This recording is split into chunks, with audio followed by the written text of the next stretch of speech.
राधे राधे दोस्तों हमारे समाज में हमारे रिश्ते, हमारा परिवार हमारे लिए बहुत ज़्यादा अहमियत रखता है। हम अपने परिवार में अपने परिवार के सदस्यों के बिना हम रहने के बारे में सोच ही नहीं सकते हैं। परिवार के लोग हमारे जीवन को जैसे कि एक नई जान डाल देते हैं, ऐसा काम करते हैं। लेकिन कई बार हमारी फैमिली में ऐसी प्रॉब्लम्स आ जाती हैं जिन्हें हम सॉर्ट आउट नहीं कर पाते, जिनका समाधान हम नहीं निकाल पाते हैं। कई बार हमारे अपने ही हमसे नाराज हो जाते हैं, हमसे गुस्सा हो जाते हैं। और बड़ी बात यहाँ पर ये होती है कि हमारी कोई गलती होती नहीं है जिसकी वजह से वो हमसे नाराज हो जाते हैं। अब ऐसे में टेंशन होना, परेशान होना स्वाभाविक सी बात है। इसे कोई हम सीरियस मैटर नहीं लेंगे, कोई भी इंसान परेशान हो जाएगा। लेकिन इस परेशानी से हम बाहर कैसे निकलें? कैसे हम खुद को इतना मजबूत बनाएं और कैसे सामने वाले को भी ये समझा पाएं कि भाई हमारी गलती नहीं है।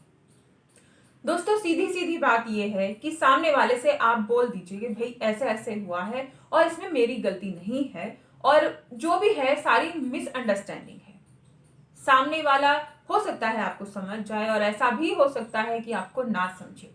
50-50 चांसेस है। थोड़ा सा आर्ग्यूमेंट भी हो सकता है, लेकिन फिर भी आपको अपना पक्ष जरूर रखना चाहिए।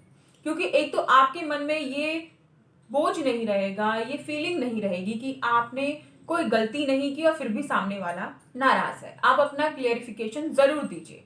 बहुत से लोग ये कहते हैं कि आपको कुछ भी क्लियर करने की जरूरत नहीं है, लेकिन दोस्तों जो हमारे खास रिश्ते होते हैं, जो हमारे जीवन में वाकई में ही मायने रखते हैं, उनमें क्लियरिफिकेशन जरूरी है। ये बताना जरूरी है कि भाई हमारी गलती नहीं है, आप खामखा ही नाराज हो रहे हो।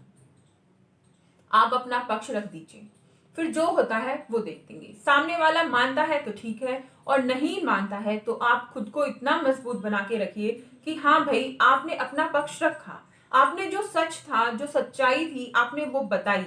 अब सामने वाला से स्वीकार नहीं कर रहा है, ये उसकी गलती है। क्योंकि दोस्तों रिश्तों में और एक परिवार में ऊंच नीच चलती रहती है, यानी कि कभी हंसी, कभी खुशी, कभी थोड़ी सी परेशानी, थोड़ा सा दुख, ये आता जाता रहता है। कभी प्यार होता है तो कभी लड़ाई झगड़े भी होते हैं। तो इनको अगर आप सीरियस ले रहे हैं, कोई सीरियस मैटर हो गया है, तो आपको परेशानी हो रही है, तो उसको थोड़ा समय दीजिए, उस सिचुएशन को ऐसे ही छोड़ दीजिए। आपने अपना क्लियरिफिकेशन दे दिया है, आप अपनी तरफ से समझा चुके हैं। अब उस इंसान को, उस सिचुएशन को कुछ समय के लिए ऐसा ही छोड़ दीजिए। आप देखेंगे कि समय में ना इतनी ताकत होती है कि इंसान को खुद ही समझ में आ जाता है, वो खुद ही रियलाइज करने लगता है कि भाई हाँ मैंने ही गलती की, जो मैं ओवर रिएक्ट कर गया, इसने तो मुझे बताया था। कई बार हम बातें क्लियर ना करके भी अपने रिश्तों में परेशानियां उत्पन्न कर लेते हैं, परेशानियां डाल लेते हैं। दोस्तों रिश्ते बहुत ही नाजुक होते हैं। बहुत से लोग इन्हें समझते हैं और कुछ लोग नहीं समझते हैं।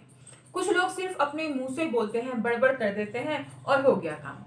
अब चाहे बनो या बिगड़ो, लेकिन अपने रिश्तों को संभाल के रखना, अपने रिश्तों को बचा के रखना, ये हमारी जिम्मेदारी होती है। इसके लिए हमें प्रयास जरूर करने चाहिए। लेकिन जब आप प्रयास करके देख चुके हैं फिर भी कोई परिणाम नहीं निकल रहा है, तो आपको रुक जाना चाहिए। दोस्तों अगर परिवार की और रिश्ते की परिभाषा दी जाए तो इसे दे पाना संभव नहीं है। कोई भी मुझे लगता है कि इसकी परिभाषा नहीं दे पाएगा, क्योंकि हर एक इंसान के लिए इसकी अलग अलग परिभाषा है, अलग अलग मायने हैं। क्योंकि हर एक इंसान का अपना तरीका होता है हर एक चीज को देखने का, और हर एक फैमिली में अलग अलग तरह के मेंबर होते हैं। लेकिन जिस फैमिली में हम रहते हैं उसमें जो मेंबर हैं वो हमारे अपने होते हैं। उन्हें अपना बना के रखना भी हमारी जिम्मेदारी होती है, और अगर उनके मन में कोई फर्क आ गया है, कोई बात आ गई है, तो उसे दूर करने की जिम्मेदारी भी हमारी होती है। तो अपनी इस जिम्मेदारी को निभाने की कोशिश करें। सामने वाला समझ रहा है तो ठीक है, सामने वाला नहीं समझ रहा है तो भी ठीक है, फिर उसे वक्त पर छोड़ दीजिए, वक्त अपने आप ही समझा देता है।